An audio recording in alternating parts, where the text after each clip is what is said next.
సితారనాదముతో పాపులకై దిగి వచ్చునట, రోగులకై వైద్యుడని పాపుల పంకిన కూర్చుని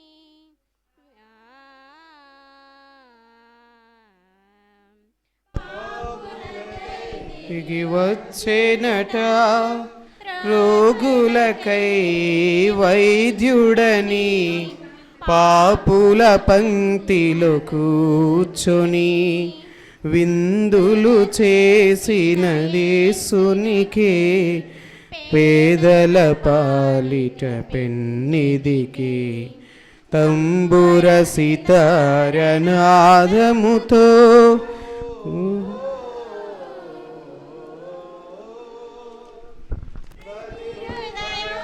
మృతి ఆందిరమై వెలుగుంకో విరజిల్లి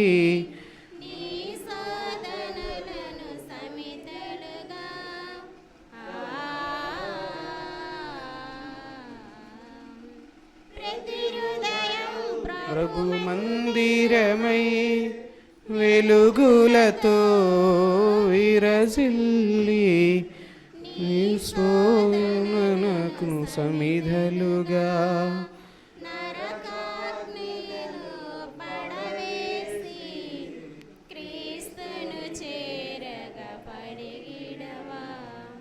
తంబుర సితారనాదముతో క్రీస్తుని వేడగరారండి, ఇద్దరు ముగ్గురు కూడిన చోట ఉంటానని నా స్వామికి తంబుర సితారనాదముతో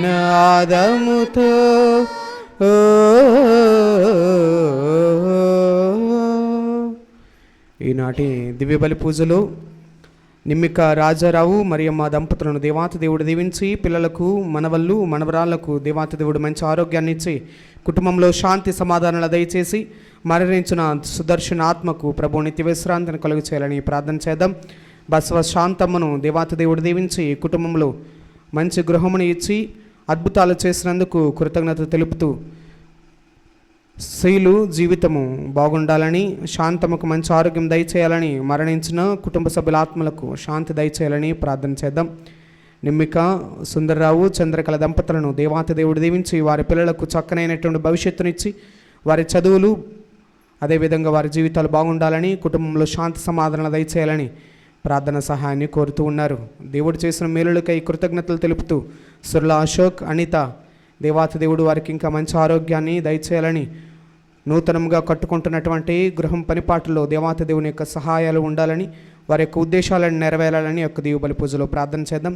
కొండగొర్రి సాంబ అన్నపూర్ణమ్మ దంపతులను దేవాతి దేవుడు దీవించి నిర్జరానికి మంచి భవిష్యత్తు చదువులో సహాయం దేవాతి దేవుడు దయచేయాలని ప్రార్థన చేద్దాం.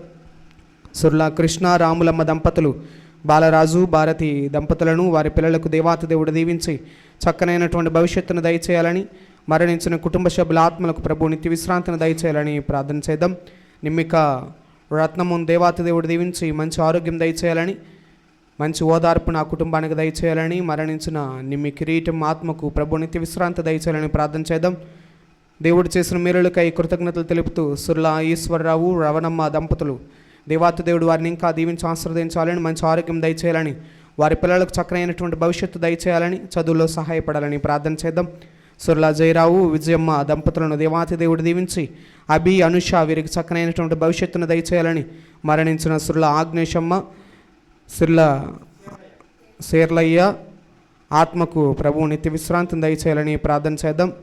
సుర్లా చిలకమ్మ దేవాతి దేవుడు దీవించి మంచి ఆరోగ్యంనిచ్చి, లావణ్య శర్వాణి దేవాతి దేవుడు వీరిని దీవించాలని, మరణించిన సుర్ల ఆనందరావు ఆత్మకు ప్రభు నిత్య విశ్రాంతిని దయచేయాలని ప్రార్థన చేద్దాం.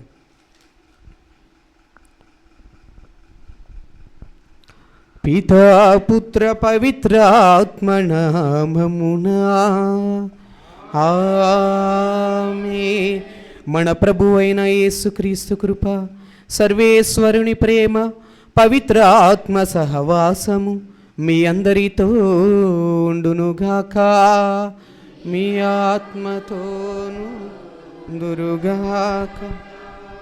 ప్రియా సహోదరి సహోదరులారా, ఈ దేవాలయం అంకితం చేయబడినటువంటి రోజు, ఈ దేవాలయం యొక్క వార్షికోత్సవాన్ని మనం జరుపుకుంటూ ఉన్నాము. ఈ దేవాలయం ద్వారా ప్రభు మీ యొక్క జీవితంలో చేసినటువంటి ఎన్నో అద్భుతాలు మేలులు ఉన్నాయి. ఈయన యొక్క సాన్నిధ్యంలో మీరు అప్పగించినటువంటి విన్నపాలకు ప్రభు సమాధానం ఇచ్చినటువంటి సందర్భాలు ఎన్నో ఉన్నాయి. అదేవిధంగా ఈ యొక్క దేవాలయాన్ని లూర్దు మాతకు అంకితం చేయబడినటువంటి దేవాలయం. ఆ తల్లి లూర్దు నగరంలో ఏ విధంగా అయితే తన యొక్క సందేశంలో నేను నిష్కలంకోద్భవిని, క్రీస్తు ప్రభుని చేత స్వయాన ఈ యొక్క లోకానికి పంపబడి సర్వమానవాళి అందరూ కూడా పాపాన్ని త్యజించి చక్కనైనటువంటి మనస్కులతో జీవించాలి అనేటటువంటి సందేశాన్ని ఆ మరి తల్లి అనుగ్రహించింది. అదే సందేశాన్ని ఆమె ఇంకా మన యొక్క జీవితాల్లోకి వినిపిస్తూనే ఉంటూ ఉన్నది. మన యొక్క మనస్సులు మారాలని, పాపాన్ని విడిచిపెట్టాలని, ప్రభునికి దగ్గరగా ఉండాలని మన యొక్క జీవితాల్లో ఆమె యొక్క కోరిక. ఆ విధంగా మన యొక్క జీవితాలు ఉండాలి. ప్రభుని సన్నిధికి వచ్చినటువంటి ప్రతి క్షణము కూడా, ఆయన ముందు నిలబడినటువంటి ప్రతి క్షణము కూడా మనం ఆత్మ పరిశీలన చేసుకోవాలి. మరి తల్లి యొక్క సందేశానుసారము అదే విధముగా క్రీస్తు ప్రభుని యొక్క సందేశము కూడా అదే. ఇదిగో పరలోక రాజ్యము సమీపించినది, హృదయ పరివర్తన చెందండని ప్రభు ఇచ్చినటువంటి సందేశము. దానికి అనుగుణంగా మన యొక్క మనస్సులను మార్చుకుందాం. ఈ యొక్క దివ్యబలి పూజ పరిశుద్ధమైనది, మహా ఔన్నత్యం కలిగినటువంటిది. ఈ యొక్క దివ్యబలి పూజకు హాజరైనటువంటి మనము మన యొక్క జీవితాల్లో ఉన్నటువంటి పాపాలను ఒక్కసారి జ్ఞాపకపరుచుకొని ఆ ప్రభువు ముందు మన యొక్క జీవితాలను అప్పజెప్పి, ప్రభువా మా యొక్క జీవితాల్లో ఉన్నటువంటి పాపములు ఇవి, వీటిని క్షమించండి, మాకు నీ యొక్క క్షమాపణను దయచేయండి, నీ తల్లి యొక్క ప్రార్థనా సహాయం మాతో ఉండాలి, మీరు మాతో ఉండాలి, నీవు ఇచ్చేటటువంటి ధైర్యము బలము మాకు కావాలి అని ఆ ప్రభునికి ప్రార్థన చేద్దాం. ముందుగా మన జీవితంలో ఉన్నటువంటి పాపములను ఆ ప్రభుని ముందు ఒప్పుకుందాం.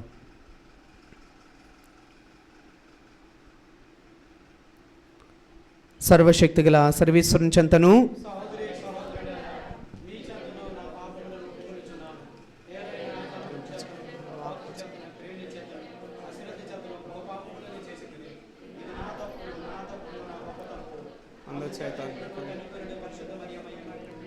సకల పుణ్యతలను సహోదరి సహోదరులు మీరు నా కొరకు సర్వీస్.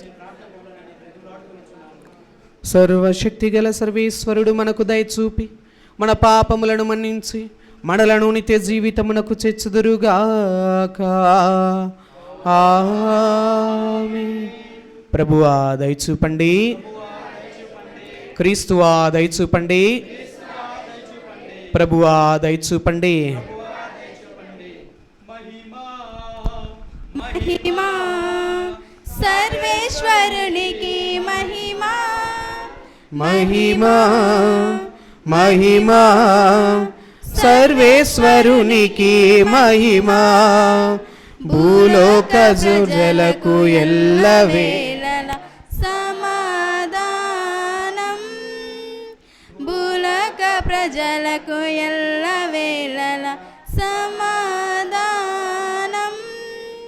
మహిమా మహిమా సర్వేశ్వరునికి మహిమా, ఏలిన వారైన సర్వేశ్వర పరలోకమును మహారాజా, ఏలిన వారైన సర్వేశ్వర పరలోకమును మహారాజా, సర్వశక్తి గల పరమపిత మిమ్ము వేడుచున్నాము, మీ దయనే ఇలలో కోరెదము. మహిమ వేడుచున్నాము, నీ దయనే ఇలలో కోరెదము. మహిమా మహిమా సర్వేశ్వరునికి మహిమా. జనితైక సుతుడా ఏలిన వార సర్వేశ్వరుని గొర్రె పిల్ల, జన జనితైక సుతుడా ఏలినవార సర్వేశ్వరుని గొర్రె పిల్ల పిత యొక్క పుత్రుడ శ్రీ యేసువా లోక పాప పరిహారార్థం ఇలలో వెలసిన మా ప్రభువా లోక పాప పరిహారార్థం ఇలలో వెలసిన మా ప్రభువా మహిమా మహిమా సర్వేశ్వరునికి మహిమా పరిశుద్ధులు మీరక్కరే మహోన్నతులు మీరక్కరే పరిశుద్ధులు మీరక్కరే మహోన్నతులు మీరక్కరే మహోన్నతులు మా యేసు ప్రభు పిత అయిన సర్వేశ్వరుని మహిమలో పవిత్రాత్మతో నిండువారా పిత అయిన సర్వేశ్వరుని మహిమలో పవిత్రాత్మతో నిండువారా మహిమా మహిమా సర్వేశ్వరునికి మహిమా.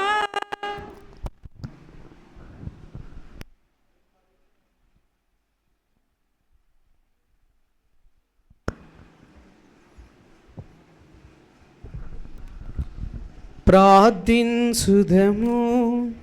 ఓ సర్వేశ్వర, ఈ ఆలయము నీకు అంకితము చేయబడిన ఈ రోజును ప్రతి సంవత్సరము నూతన ఉత్తేజముతో నింపుకొనుచున్నావు. కావున ఈ పర్వదినమున నీ ప్రజల దీన మొరలను ఆలకింపుము. ఈ స్థలమునందు ఎల్లప్పుడూ ఆత్మశుద్ధితో కూడిన ఆరాధనలు జరుగునట్లు ఇక్కడ మాకు సంపూర్ణ రక్షణ లభించునట్లును అనుగ్రహింపుము. నీతోనూ పవిత్ర ఆత్మతోనూ కలిసి యుగయుగములు జీవించుచు పాలన చేయి మా ప్రభువును మీ కుమారుడైన యేసుక్రీస్తు ద్వారా ఈ మనవి చేయుచున్నాము. ఆమేన్.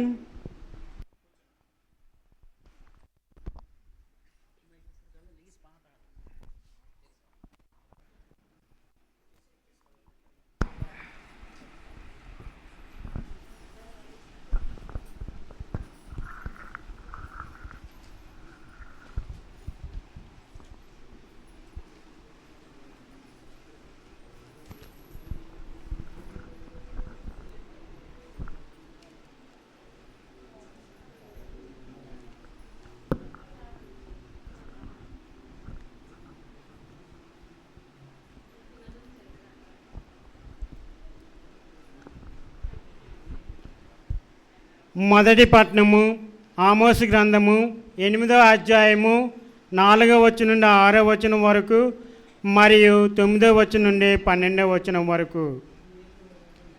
మొదటి పట్టణము ఆమోసు గ్రంథము 8వ అధ్యాయము 4వ వచనం నుండి 6వ వచనం వరకు మరియు 9వ వచనం నుండి 12వ వచనం వరకు. దీనుల తల మీద కాలు మోపుచు పేదలను నాశనం చేయువార్లారా వినుడు. అమావాస్య ఎప్పుడు ముగియును? మనము ధాన్యము అమ్ముకోవాలని కదా. విశ్రాంతి దినం ఎప్పుడు దాటిపోవును? మనము మరలా గోధుమలను అమ్ముకునేవాళ్ళని కదా. అప్పుడు మనము కొలమానములను తగ్గించవచ్చును, తూకములను హెచ్చింపవచ్చును. దొంగ త్రాసుతో జనులను మోసగింపవచ్చును. తాలు గోధుమలను కూడా ఎక్కువ ధరకు అమ్ముకొనవచ్చును. బాకీలు చెల్లింపలేని పేదల ద్రవ్యమునకు చెప్పుల జోడు కూడా వెల కూడా చెల్లింపలేని పేదలను కొనవచ్చును. అట్లే సచ్చు ధాన్యములను అమ్ముకోవచ్చునని మీరెంచుచున్నారు. సర్వోన్నతుడైన ప్రభు ఇట్లనుచున్నాడు. ఆ దినము మిట్ట మధ్యాహ్నమే ప్రొద్దు కుంకక పట్టపగలే నేలపై చీకటల్లములు కొనినట్లు చేయుదును. నేను మీ ఉత్సవమును అంత్యక్రియలుగా మార్చెదను. మీ పాటలను శోక గీతములుగా చేసేదను. అందరినీ మొలల మీద గోనె పట్టు కుట్టుకొన చేసేదను. అందరి తలలు బోడి చేసేదను. తల్లిదండ్రులు తమ ఏకైక పుత్రుని మృతికి విలపించినట్లే మీరు కూడా శోకింతురు. ఆ దినము కడపటి వరకు బాధామయంగా నుండును. ఇది ఏలువాకు. ఈ అందాలకం సృజించిన దేవా నీకే నీకే స్తోత్రం. ఈ భూలోకమంతా సృజించిన దేవా నీకే నీకే స్తోత్రం. ఈ అందాలకం సృజించిన దేవా నీకే నీకే స్తోత్రం. ఈ భూలోకమంతా సృజించిన దేవా నీకే నీకే స్తోత్రం. ఉదయించే సూర్యుడు వెలుగొందే చంద్రుడు తల తల మెరిసే. ఉదయించే సూర్యుడు వెలుగొందే చంద్రుడు తల తల మెరిసే తారలు నీ ప్రేమను చాటుచున్నాయి. దేవా నీ మహిమను పొగడుచున్నాయి. నీ ప్రేమను చాటుచున్నాయి. దేవా నీ మహిమను పొగడుచున్నాయి. ఈ అందాలకం సృజించిన దేవా నీకే నీకే స్తోత్రం. ఈ భూలోకమంతా సృజించిన దేవా నీకే నీకే స్తోత్రం. ప్రభువు మీతో ఉందురుగాక. పునీత యోహాను గారు వ్రాసిన పవిత్ర సువార్తలోని భాగము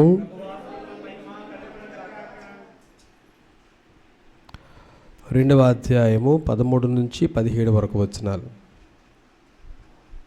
యోహాను శుభవార్త 2వ అధ్యాయము 13 నుంచి 17 వరకు వచనాలు. యూదుల పాస్కా పండుగ సమీపించుటచే యేసు యెరూషలేమునకు వెళ్ళెను. దేవాలయములో ఎడ్లను గొర్రెలను పావురములను అమ్మువారిని డబ్బులు మార్చువారిని ఆయన చూసెను. ఆయన తాళ్లతో కొరడా పేని గొర్రెలను ఎడ్లను అన్నింటినీ ఆలయం వెలుపలకు తోలెను. డబ్బులు మార్చు వారి నాణెములను చిమ్మివేసి బల్లలను పడద్రోసెను. పావురములను అమ్మువారితో వీనిని ఇక్కడి నుండి తీసుకుని పొండు, నా తండ్రి ఇంటిని వ్యాపార గృహముగా చేయవలదు అని చెప్పాను. నీ గృహమందు నాకు గల ఆసక్తి నన్ను దహించును అను లేఖనములందరి వాక్యము శిష్యులకు అప్పుడు తలపునకు వచ్చెను. ఇది క్రీస్తు శుభవార్త.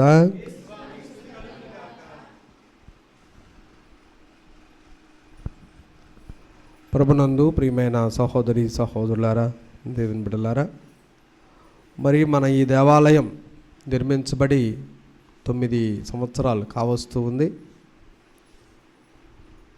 2016వ సంవత్సరంలో జూలై 5వ తేదీన ఇది ప్రతిష్ఠించబడి దేవునికి అంకితం చేయబడింది.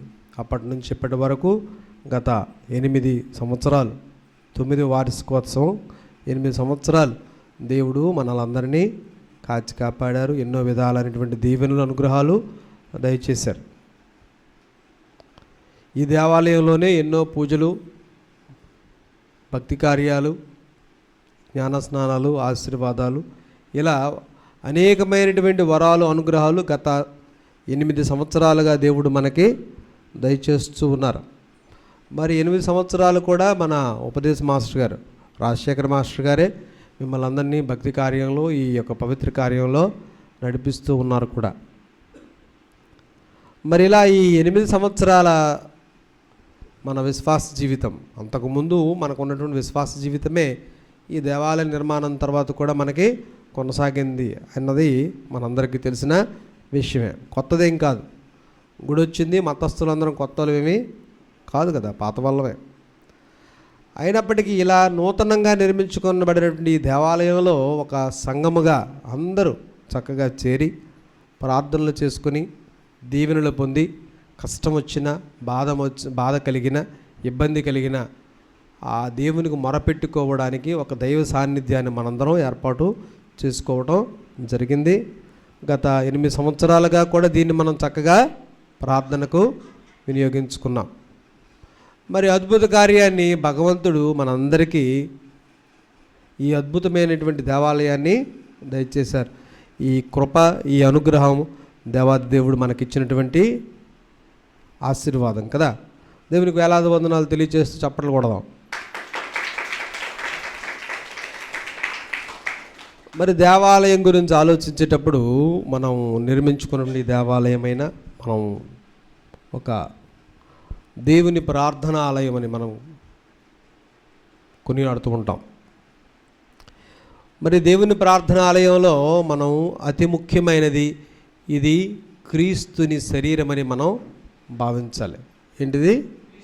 క్రీస్తు శరీరం. చర్చ్, ఈ సంఘం, ఈ దేవాలయం, ఈ శ్రీసభ, ఈ యొక్క మన గుడి, ఇదంతా కూడా క్రీస్తు ప్రభు యొక్క శరీరంగా మనం భావించాలి.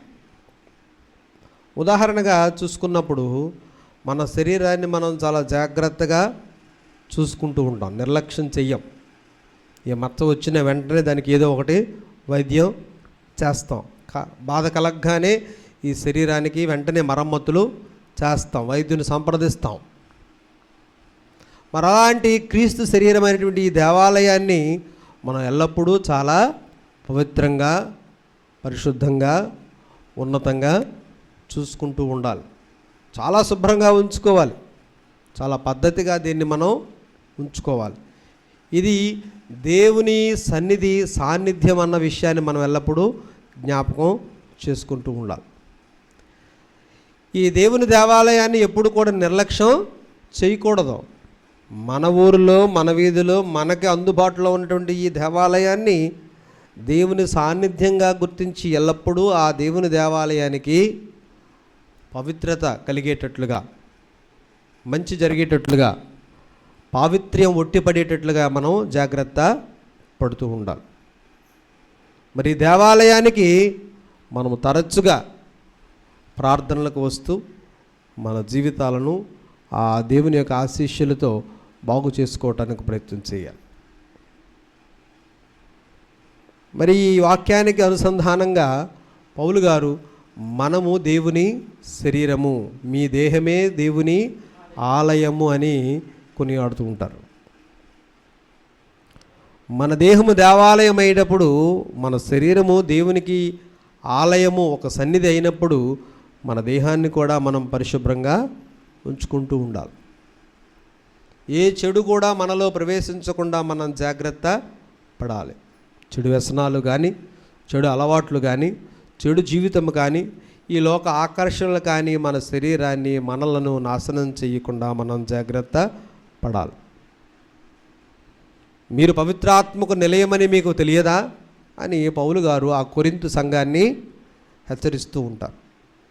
మన దేహంలో దేవుడు ఉన్నారని, ఆ దేవుని సాన్నిధ్యం ఉన్నారన్నటువంటి విషయాన్ని మనం ఎల్లప్పుడూ జ్ఞాపకం చేసుకోవాలి. బలహీనత వలన మానవుని యొక్క మనకు ఉన్నటువంటి ఆ బలహీనతల వలన అనేక సార్లు ఈ దేవుని ఆలయమని పిలువబడే ఈ యొక్క శరీరానికి చాలా రకమైనటువంటి ఇబ్బందులు, సమస్యలు తెచ్చిపెట్టుకుంటూ ఉంటాం. అనేకమైనటువంటి కీడులు, అనేకమైన ఇబ్బందులు కలుగుతూ ఉంటాయి. ఈ శరీరానికి జబ్బు చేస్తుంది, అనారోగ్యం వస్తుంది, కష్టాలు వస్తాయి, బాధలు పడుతూ ఉంటాం. కానీ ఈ దేహాన్ని దేవుడు నివసించే స్థలం కాబట్టి ఎల్లప్పుడూ మనం జాగ్రత్త వహించాలి. అలనాడు ప్రభువు దేవాలయంలో ప్రవేశించి అక్కడ జరుగుతున్నటువంటి చెడునంతా కూడా, ఎడ్లు అమ్మేవారిని, పావురాలు అమ్మేవారిని, చిల్లర మార్చుకోవటానికి కొట్లు పెట్టుకున్న వారందరినీ కూడా కొరడా పేని అందరినీ తరిమివేశారు. ఆయన అంత శక్తి గలవాడు. ఆయన మాటకు అంత శక్తి ఉంది. ఆయన గద్దించగా సైతానులే పారిపోయాయి. అక్కడ ఉన్నటువంటి మనుషులు ఏమాత్రం కదా, ఇడ్లు ఏమాత్రం, పావురాలు ఏమాత్రం, చిల్లర మార్చుకునేవారు ఏమాత్రం, అందరూ ఆయన గద్దించగా ఎలాండ్రా ఏటిక్కడ, ఇది నా తండ్రి ఆలయం, మీకు తెలియదా అని అనగానే ఎవడు పెట్టి పేడ సర్దుకునే వాళ్ళు పారిపోయారు. ఎవరు నిలబడలేదు అక్కడ, దెబ్బలు ఎవరు తిన్నట్లుగా మనం చూడం. ఆయన తాడు పేనారు, తాడు పేని వారిపై జులిపించగానే అందరూ అమ్మో, ఆయన శక్తికి వారందరూ దాసులై వెడలిపోయారు. ఇక్కడ నీవు నేను గమనించాల్సిందేంటి, నీ జీవితంలో నా జీవితంలో ఉన్నటువంటి ఈ వ్యామోహాలు, లేకపోతే ఈ శరీరాన్ని బాధ పెట్టేటువంటి కోరికలు, ఆశలు, ఆశయాలు మన నుండి దూరం కావాలంటే ప్రభు మనలోకి రావాలని మనం ఎల్లప్పుడూ కోరుకోవాలి. చక్కనైన పాప సంకీర్తనం చేసి, ప్రభువా నా ఆత్మలోకి రండి, నా శరీరంలోకి రండి, నాలో వాసం చేయండి, నాలో ఉన్నటువంటి ఈ ఎడ్లు, ఈ పావురాలు, ఈ చిల్లర అంటే ఈ రకమైనటువంటి ఈ లోక జీవిత సంబంధమైనటువంటి విషయాలన్నీ కూడా తొలగించండి. నేను ఈ లోకపు ఊబిలో, ఈ లోకపు విషయాలలో, ఈ వ్యాపారము, సంపదలు, లేకపోతే భోజనాలు, ఇవే నా జీవితంలో ఎక్కువగా ఉంటూ ఉన్నాయి. మనందరం చేసేది ఇదే కదా, వ్యాపారం, వ్యసనాలు, లేకపోతే భోజనాలు గట్టిగా వేయాలి కదా. వీటితోటే కథ అయిపోద్ది. రోజుకొక ఊరిలో ఒక పండుగ, రోజుకొక ఊరిలో ఒక కథ, రోజుకొక ఊరిలో ఒక కార్యం, భోజనాలు, లేకపోతే వ్యాపారాలు, పరిపరి విధాలైనటువంటి వ్యాపారాలు. అవి మనకి చాలా రకాలైన వ్యాపారాలు ఉంటాయి. ఆ వ్యాపారాలు ఇలా అనేకమైనవి మన జీవితంలో నిండిపోతూ ఉంటాయి. దేవునికి సమయం ఇవ్వకుండా, దేవునితో ఉండకుండా అనేకమైన విషయాల్లో మనం శ్రద్ధ చూపిస్తూ ఉంటాం. ఎప్పుడైతే ప్రభువా నా హృదయంలోకి రండి, నాలో ఉన్నటువంటి బలహీనతలన్నీ తొలగించండి, నాలోనికి రండి, నాతో వాసం చేయండి అని మనం కోరినప్పుడు ఆ ప్రభు ప్రత్యక్షమైతే మనలో ఉన్నటువంటి ఆ యొక్క విషయాలన్నీ కూడా పటాపంచలైపోతాయి. ప్రభు మనలో ప్రవేశించేటప్పుడు ఆత్మశుద్ధితో ఆ ప్రభువుని మన శరీరంలోకి ఆహ్వానించుకున్నప్పుడు మనలో ఉన్నటువంటి దుష్ట శక్తులన్నీ వాటికవే తొలగిపోతూ ఉంటాయి. ఒకటి గమనించండి, మన ఊర్లో జరిగిన అద్భుతం కూడా, మనలో ఉన్నటువంటి అనారోగ్యం ఎప్పుడైతే ప్రభువు దివ్య సత్ప్రసాద రూపంలో మనలోకి ఏం చేస్తారో, విశ్వాసంతో స్వీకరిస్తారో ఖచ్చితంగా అది తొలగిపోతుంది. మనందరికీ తెలుసని చెప్పాను కదా, మన ఊర్లో జరిగిన అద్భుతం. జయరాజ్ చనిపోయారు అన్నారు, డాక్టర్లు అందరూ ఇంటికి పంపించారు, ఇంకా బ్రతకడు అన్నారు. జయరాజ్ మనకి ఎక్కడే ఉన్నాడు ఇంకా కదా, అందరూ ఇంకా హాస్పిటల్ నుంచి తగిలేశారు, చీటీ ఇచ్చారు, చచ్చిపోయాడు, మీరు ఇంక వదిలేవచ్చని, ఇంకా బ్రతకడు అయిపోయిందని. ఆ సందర్భంలో మనందరం ఏం చేసాం, ప్రభువుని అక్కడ మన సాలూరు విచారణ నుంచి తీసుకుని వచ్చి ప్రభువునిచ్చి సప్రసాదం ఇచ్చి ప్రార్థన చేసి ఆయన దీవించాం. అప్పటి నుంచి ఇప్పటి వరకు ఎవరు కాపాడారంటే అదే సాక్ష్యం. ఎవరు? ఆయనలోకి వచ్చినటువంటి ఆ ప్రభువే. మన దేహం అనే ఈ దేవాలయంలోనికి ఆ దేవుడు రావటం ద్వారా, ఆ దేవుడిని మనం ప్రతిష్ఠించుకోవటం ద్వారా మనలో ఉన్నటువంటి, చెప్పాను కదా, ఎడ్లు, పావురాలు, చిల్లర, ఈ బిజినెస్లన్నీ నాశనం అయిపోతాయి, తొలగించబడతాయి. ప్రభువుని విశ్వాసంతో స్వీకరించకుండా ఏదో ఆనవాయితీగా ఇదొక పని అయిపోయింది, ఇదొక పరిపాటి పూజ, ఆ మధ్యలో ఎప్పుడు వచ్చినా సప్రసాదం తీసేద్దాం అని తీసేసే తరహాలో ఉంటే నీవు ఆ మహిమను, ఆ ప్రభు యొక్క గొప్పతనాన్ని ఎప్పుడు కూడా అనుభవించలేవు, గమనించలేవు. విశ్వాసంతో పూజలో పాల్గొని ఆ పశ్చాత్తాప హృదయంతో నీవు ప్రభువా నాలోకి ఏం చేశారండి, నా హృదయాన్ని ఆశీర్వదించండి, నా హృదయాన్ని పరిశుభ్రపరచండి, నాలో ఏం చేసి వచ్చి నాలో ఉన్న బలహీనతలు, నాలో ఉన్న లోపాలను సరిచేసుకునే భాగ్యాన్ని ఇవ్వండి అని ఎప్పుడైతే నీవు ఆ ప్రభువునకు దాసోహం అవుతావో, ఆ ప్రభువు తన యొక్క వాక్యంలో చదివినట్లుగా కొరడా పేని జులించాడో ఇలాగ అన్నారో, వెంటనే అవన్నీ కూడా వెళ్ళిపోయాయి. నీలో కూడా ఆ ప్రభువు ఏం చేసి రాగానే ఎంత భక్తి విశ్వాసాలతో నీకు స్వీకరిస్తావో, రమ్మని కొలుస్తావో, రమ్మని పిలుస్తావో, వచ్చిన తోడనే ఆ ప్రభువు నీకు స్వస్థత, ఆరోగ్యము, ఆనందము, శాంతి, సమాధానాలు, ప్రశాంతత అన్నిటినీ ప్రభువు నీకు దయచేస్తారు. లేదండి ఈ కొట్టు ఎక్కడే ఉన్నాయండి, ఈ చిల్లర ఎక్కడే ఉన్నాయండి, వీటితోటే మేము ప్రార్థనలు చేస్తాం, ఈ పూజలు చేస్తాం, వీటితోటే మా జీవితాన్ని మేము గడుపుతాం అనుకుంటే ఆ అల్లరి తప్ప నీ జీవితాల్లో ప్రశాంతత ఏమీ ఉండదు.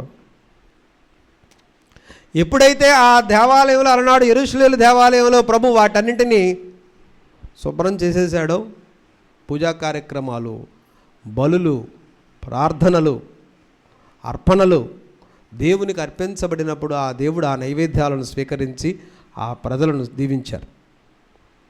ప్రశాంతత నెలకొంది ఆ దేవాలయంలో. సస్యశ్యామలమైనటువంటి పాడి పంటలన్నీ వాళ్ళు పండించగలిగారు. ఆ దేవుని దీవెనలు వారికి లభించాయి. దేవుడికే ప్రథమ స్థానం ఇచ్చి జీవించారు ఆ దేవాలయంలో. మీరు నేను ప్రియమైన దేవుని బిడ్డలారా, దేహం అనే ఈ దేవాలయంలో ప్రభువుని ప్రతిష్ఠించుకున్నప్పుడు, ప్రభువుని మనం రమ్మని ఆహ్వానించుకున్నప్పుడు, విశ్వాసంతో మనం కొలుచుకున్నప్పుడు మనం కూడా అటువంటి పవిత్రత, ప్రశాంతత, శాంతి, సమాధానాలు మనం అనుభవించగలుగుతాం. మరి రోజున 9వ వార్షికోత్సవాన్ని జరుపుకుంటున్న మనం ఈ దేవాలయం యొక్క ప్రాముఖ్యత ఏ విధంగా బహిరంగమైనటువంటి శుభ్రత, పరిశుభ్రత, అలంకరణలు చక్కగా ఏ విధంగా చేసుకుంటూ ఉంటామో, ఈ దేవాలయంలో ప్రార్థించడానికి, దీవెనలు పొందడానికి వచ్చినటువంటి మనం కూడా మన హృదయం అనే దేవాలయంలోనికి ఎప్పుడూ ప్రభువునికి స్థానం మనం ఇవ్వాలి. లోకమంతా సంపాదించి మన ఆత్మను కోల్పోతే మనకు ప్రయోజనం లేదు.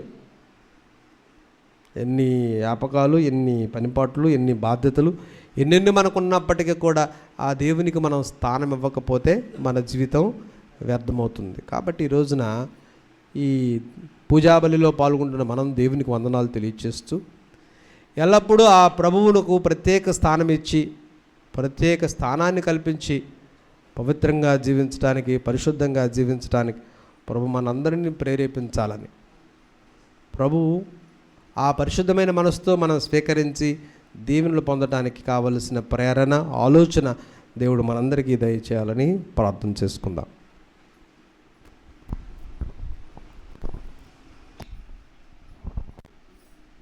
పొంగే హృదయముతో నా ప్రేమను అర్పింతును, నా జీవిత నాదునికి నా సర్వము అర్పింతును, నా సర్వము అర్పింతును. ఉప్పొంగే హృదయముతో నా ప్రేమను అర్పింతును, నా జీవిత నాదునికి నా సర్వము అర్పింతును, నా సర్వము అర్పింతును. కానుకలు తీసుకొని వచ్చిన వాళ్ళు ముందుకు రండి. ఫాదర్ గారు బ్లెస్సింగ్ ఇస్తారు. లైన్లో రండి.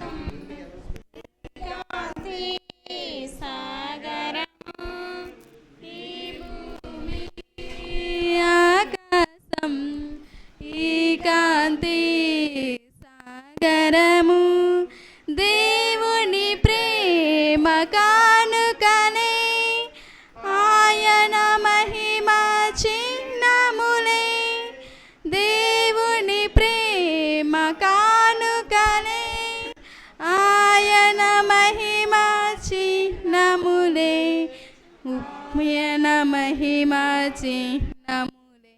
ఉప్పొంగే హృదయముతో నా ప్రేమను అర్పింతును, నా జీవిత నాదునికి నా సర్వము అర్పింతును, నా సర్వము అర్పింతును.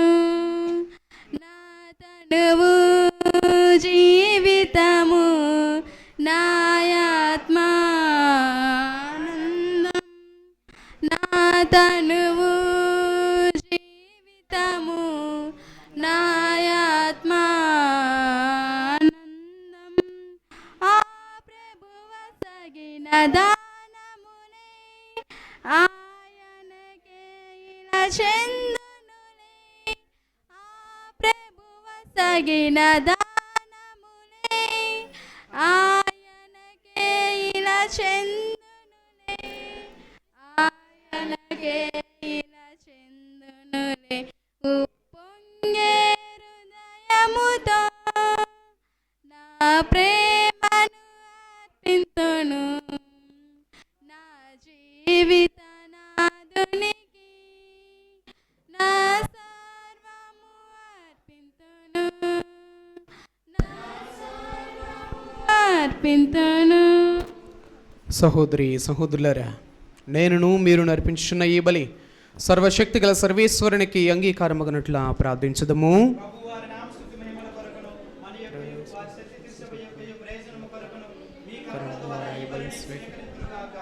ఆమేన్.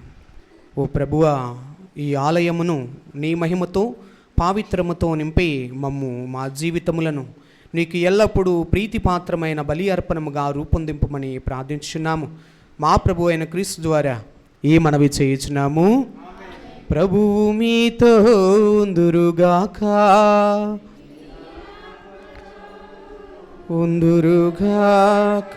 మీ మనసులను ఉన్నతమునకు త్రిప్పుము. ప్రభుని వైపు త్రిపియున్నాము. మన దేవుడైన ప్రభువునకు కృతజ్ఞత తెలుపుదము. వారికి కృతజ్ఞత తెలుపుట యుక్తము న్యాయము. ప్రభువైన దేవా పావన పిత సర్వశక్తి గల నిత్య సర్వేశ్వర, మేము ఎల్లప్పుడూ ఏ చోటను నీకు కృతజ్ఞతా వందనములు మహాప్రభువైన క్రీస్తు ద్వారా చెల్లించుట యుక్తము న్యాయము ధర్మము రక్షణదాయకము. ఏలైనా నీ కృప వలన మేము నిర్మించిన ఈ బాహ్య మందిరములో యాత్రికులుగా ప్రవేశించు నీ కుటుంబమును అన్ని వేళలయందు చల్లగా చూచుచున్నావు. నీ సహవాస పరమ రహస్యమును మాకు అద్భుత విధముగా వెల్లడించి దానిని సంపూర్తి చేయుచున్నావు. నీవు మమ్ము ఒక ఆలయముగా నిర్మించుకొని నీ శ్రీసభను విశ్వమందంతటా విస్తరింపచేయుచున్నావు. మా ప్రభుని జ్ఞాన శరీరమును అధికమధికముగా వృద్ధి చెందినట్లు చేయుచున్నావు. ఈ రీతిగా శ్రీసభ సంపూర్ణ నుండి స్వర్గనగరి యెరూషలేములో నీ ముఖ కాంతిని గాంచునట్లు రూపొందించుచున్నావు. కావున లెక్కకు మించిన పునీతుల బృందములతో ఏకమై నీ వైభవోపేతమైన ఈ దేవాలయమందు నిన్ను స్తుతించి గణపరచుచు నీ మహిమను నిరతము కొని ఆడుట ఎట్లనగా, ఈయన సర్వేశ్వరుడు పవిత్రుడు పవిత్రుడు పవిత్రుడు, పరలోకమును భూలోకమును మేంతో నుండి ఉన్నతము నా వస్తాను. ప్రభువు నామున వేయించేవారు ధన్యం. ఉన్నతము నా వస్తాను. పావన ప్రభువా, నీవు నిక్కముగా పవిత్రుడవు, సర్వ పవిత్రతకు ఊటయు నీవే. కావున మా ప్రభు అయిన క్రీస్తు ద్వారా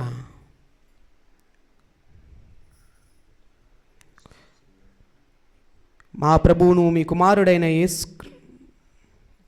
కనుక నీ పవిత్రాత్మ ద్వారా ఈ కానుకలను పరిశుద్ధపరచ బ్రతిమాలుకొనుచున్నాము. ఈ విధమున ఇవి మా కొరకు మా ప్రభువును మీ కుమారుడైన యేసుక్రీస్తు శరీర రక్తములు అగునుగాక.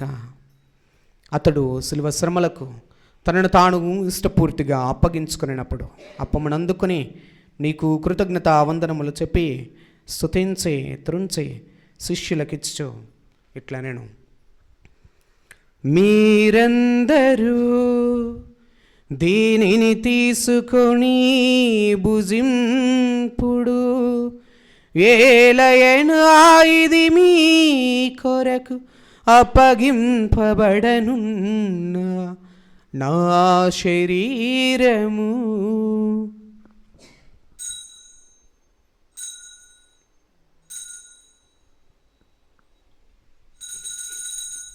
ఆ విధముగానే భోజనానంతరము పాత్రమునందుకొని మరలా నీకు కృతజ్ఞతా వందనములు చెప్పి స్తుతించే శిష్యులకిచ్చు ఇట్లా, నేను మీరందరూ దీనిని తీసుకొని దీని నుండి పానము చేయుడు, ఏలయనా ఇది మీ కొరకు అప్పగింపబడనున్న